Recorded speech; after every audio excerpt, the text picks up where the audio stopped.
नमस्कार दोस्तों, अगर आपका सपना है एयरफोर्स में जॉब करना, देश की सेवा करना और एक रिस्पेक्ट वाली गवर्नमेंट जॉब पाना, तो ये वीडियो आपके लिए है। आज हम डिटेल में बात करेंगे एयरफोर्स कैसे ज्वाइन करें, 10th के बाद कैसे लगें, 12th के बाद कैसे लगें, ऑफिसर कैसे बने, सिलेक्शन प्रोसेस कैसे होता है, सैलरी और एलिजिबिलिटी क्या होती है। तो वीडियो को लास्ट तक जरूर देखिए, क्योंकि आज मैं आपको complete step by step road map मिलने वाली है। सबसे पहले समझते हैं कि एयरफोर्स क्या होता है। Indian air force IAF Indian air defence force होती है जो देश की हवाई सुरक्षा हो करती है। एयरफोर्स का मेन काम देश की हवाई सुरक्षा करना, फाइटर्स प्लेन्स उड़ाना, एनिमी अटैक्स से देश को बचाना, डिजास्टर रिलीफ और रेस्क्यू मिशंस करना। एयरफोर्स में जॉब करना मतलब respectful career, good salary, free facilities, proud life. Air force mainly 3 तरीके से एंट्री होती है। एयरमैन एंट्री 10th के 12th के बाद, ये सबसे कॉमन तरीका है। इसमें आप ज्वाइन कर सकते हो as a group X technical, group Y non technical. Qualification 12th pass physics maths group X, 12th pass any stream group Y. Age limit 17.5 से 21 साल। ऑफिशियल एंट्री 12th के बाद, ग्रेजुएशन के बाद। अगर आप ऑफिसर बनना चाहते हो तो ये बेस्ट है। ऑफिसर बनने के लिए मेन एंट्रीज NDA, FCAT और CDS एंट्री है। इसमें आप बन सकते हो flying officer, technical officer, ground duty officer. Agniveer air entry latest entry. अब एयरफोर्स में अग्निवीर स्कीम भी स्टार्ट हो चुकी है। Duration 4 year service. इसके बाद आप परमानेंट सिलेक्शन का चांस या प्राइवेट जॉब्स में एडवांटेज। अगर आप 10th पास हो तो डायरेक्ट एयर फोर्स में एंट्री लिमिटेड होती है। बेस्ट ऑप्शन 10th के बाद 12th साइंस में और आपको फिजिक्स और मैथ्स लो।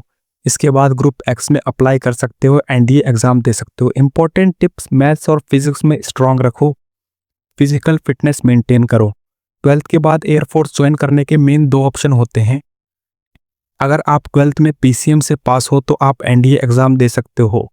एग्जाम साल में 2 बार होता है, कंडक्ट करता है UPSC। ट्रेनिंग होती है NDA एकेडमी में। सिलेक्शन प्रोसेस होता है रिटन एग्जाम, SSB इंटरव्यू और मेडिकल टेस्ट। अगर आप NDA क्लियर करते हो तो आप एयरफोर्स ऑफिसर बन सकते हो। फिर दूसरा आता है एयरमैन और अग्निवीर एंट्री। अगर आप 12th पास हो तो आप एयरमैन या अग्निवीर एयर के लिए अप्लाई कर सकते हो। Selection process online, written test, physical test और मेडिकल टेस्ट। फिर होती है ग्रेजुएशन के बाद एयरफोर्स में। ग्रेजुएशन के बाद एयरफोर्स में ज्वाइन करने के 2 पॉपुलर एग्जाम है। FCAT एंट्री एक पॉपुलर एग्जाम है जिसमें आप ऑफिसर बन सकते हो। ग्रेजुएशन के बाद एज लिमिट होती है 20 से 24 साल। इसके थ्रू आप बन सकते हो flying officer, ground duty officer. फिर दूसरा होता है CDS एंट्री। अगर आप ग्रेजुएशन कर चुके हो तो CDS एग्जाम भी दे सकते हो। इससे भी आप एयरफोर्स में ऑफिसर बन सकते हो। एयरफोर्स सिलेक्शन प्रोसेस जनरली 3 से 4 स्टेजेस में होता है। पहला रिटन एग्जाम, इसमें क्वेश्चंस आते हैं मैथ, इंग्लिश, रीजनिंग, GK। फिर दूसरा होता है फिजिकल टेस्ट, रनिंग, पुशअप और सिटअप्स।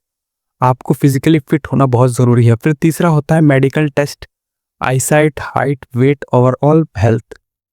फिर चौथी होती है ट्रेनिंग। सिलेक्शन के बाद आपको ट्रेनिंग दी जाती है। ट्रेनिंग पीरियड में डिसिप्लिन सिखाया जाता है, स्किल डेवलप कराए जाते हैं। एयरफोर्स में सैलरी काफ़ी अच्छी होती है। स्टार्टिंग सैलरी एयरमैन की 25,000 से 40,000 महीना होता है और ऑफिसर की 56,000 प्रति महीना।